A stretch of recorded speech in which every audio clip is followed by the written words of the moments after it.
ਲਓ ਜੀ ਮਿੱਤਰੋ, ਵਢਾਈ ਚੱਲ ਰਹੀ ਆ ਝੋਨੇ ਦੀ ਲਗਾਤਾਰ ਦੂਹੋ ਦੂ।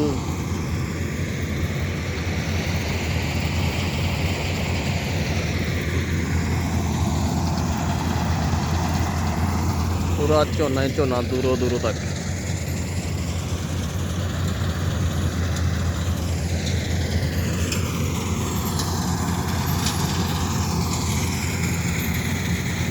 ਅੱਜ ਥੋੜਾ ਮੌਸਮ ਵੀ ਖਰਾਬ ਹੀ ਆ।